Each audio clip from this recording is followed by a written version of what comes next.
Tiens, laisse-moi te raconter 2 théories du complot complètement dingues qui se sont avérées être vraies.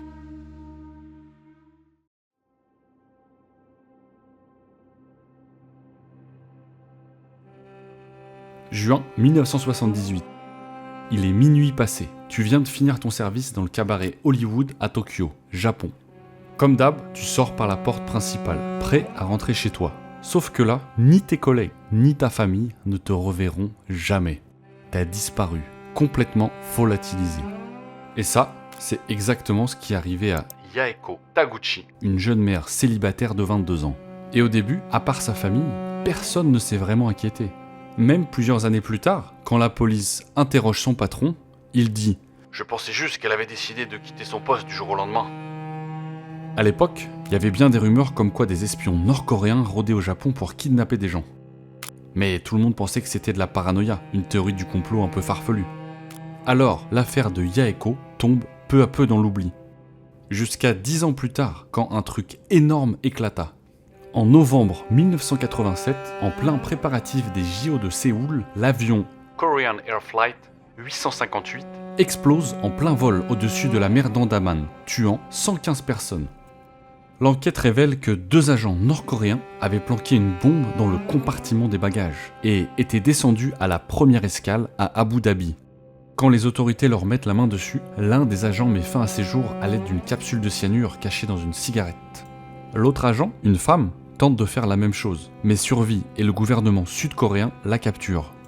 Pendant les interrogatoires, cette dernière lâche une info qui fait vraiment froid dans le dos. Elle avait été entraînée pour cette mission pendant plus de 6 ans. Et devine, qui lui avait appris à se comporter et à parler comme une japonaise durant 3 longues années, afin qu'elle passe inaperçue et qu'elle n'éveille aucun soupçon. Ouais, c'est Yaeko Taguchi. À partir de ce moment-là, on commence à se rendre compte que Yaeko n'est pas la seule à avoir été enlevée par la Corée du Nord. Aujourd'hui, le gouvernement japonais a officiellement confirmé que 17 de leurs citoyens ont été kidnappés entre 1977 et 1983. Et ce qui est fou, c'est que certains ont été capturés en plein jour et ont été forcés de monter sur des bateaux, direction la Corée du Nord. Tu te dis peut-être que ces victimes avaient sûrement fait quelque chose de louche pour attirer l'attention du régime nord-coréen. Mais en fait, non. La plupart étaient des gens ordinaires, comme toi et moi. Ils étaient juste au mauvais endroit, au mauvais moment. Par exemple, Kyoko Matsumoto, qui s'est fait enlever en se rendant à un cours de tricot à côté de chez elle.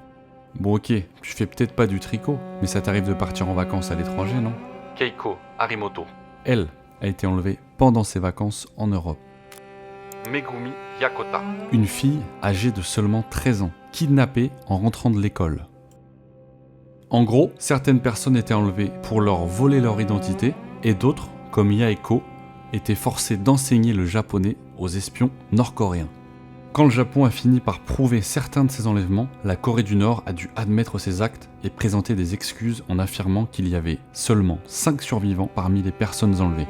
Plus tard, ils ont envoyé au Japon des cendres en disant que c'était les restes de certaines des victimes décédées. Sauf qu'en faisant des tests ADN, le Japon découvre que presque toutes ces cendres sont fausses, ce qui les a poussés à penser que beaucoup des victimes étaient sûrement encore vivantes. Aujourd'hui encore, la Corée du Nord affirme qu'il n'y a eu que 13 enlèvements et que tous les survivants sont rentrés au Japon. Mais le plus choquant, c'est que même si les autorités japonaises ont officiellement confirmé 17 cas d'enlèvement, la liste des victimes potentielles suggère qu'il pourrait y en avoir jusqu'à 800. Franchement, avec la situation politique actuelle, on peut se demander si on saura un jour ce qui est vraiment arrivé à toutes ces personnes. Ou même si le gouvernement nord-coréen sera un jour tenu responsable.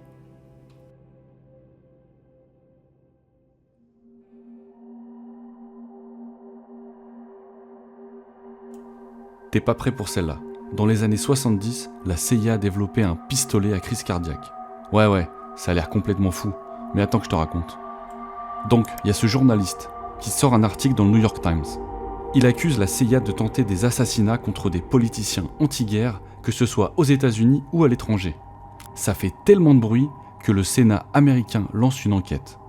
Résultat, il publie des rapports sur plein de trucs louches que les agences gouvernementales, comme la CIA, le FBI et même la NSA faisaient dans leur coin. Comme par exemple ouvrir le courrier de citoyens américains durant des années, ou espionner illégalement des militants du Black Power. Bon déjà, là c'est flippant, mais il y a un truc dans ces rapports qui dépasse tout. Ils avaient développé un pistolet qui pouvait tirer une fléchette empoisonnée à plus de 90 mètres et la victime ressentait juste une petite piqûre, comme si c'était un moustique. Mais la cerise sur le gâteau, la fléchette, faite de glace, fondait une fois dans le corps et laissait juste une petite marque rouge à l'endroit où elle était rentrée. One time they wanted me to find out if there was such a thing as a poison that was undetectable, especially one that seemed to mimic a heart attack, that would kill someone, but it would appear that they had a heart attack. I did find such a thing. Apparemment, ils utilisaient une toxine de crustacés spécialement choisie pour être indétectable. Ça ressemblait juste à une banale crise cardiaque. Impossible donc pour les médecins légistes et pathologistes de déterminer la vraie cause de la mort. Et attends, ils avaient même intégré une batterie dans la poignée pour qu'il n'y ait quasiment aucun bruit au moment du tir. Le pire, c'est que ça sortait pas de nulle part. C'était une arme développée dans le cadre d'un programme d'une agence gouvernementale appelée MK Naomi. À la base, ces recherches avaient commencé pendant la Seconde Guerre mondiale, avec l'idée d'éliminer des dirigeants allemands. Mais ils ont continué bien après. Le directeur de la CIA de l'époque, William Colby, a été obligé de témoigner devant le Sénat en 1975 et il a dû admettre que ce pistolet existait vraiment.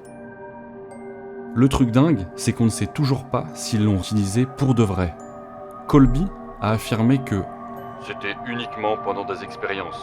Il n'y a aucun registre d'une utilisation réelle. » Mais ils ont dû remettre le pistolet au comité du Sénat, d'où les photos hallucinantes de l'arme entre les mains des sénateurs pendant que Colby répond à leurs questions. Ça a vraiment des vibes de film d'espionnage.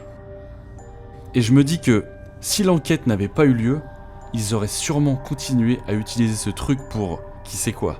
Quand tu penses à la technologie qu'ils développaient déjà dans les années 70, imagine un peu ce qu'ils peuvent avoir aujourd'hui.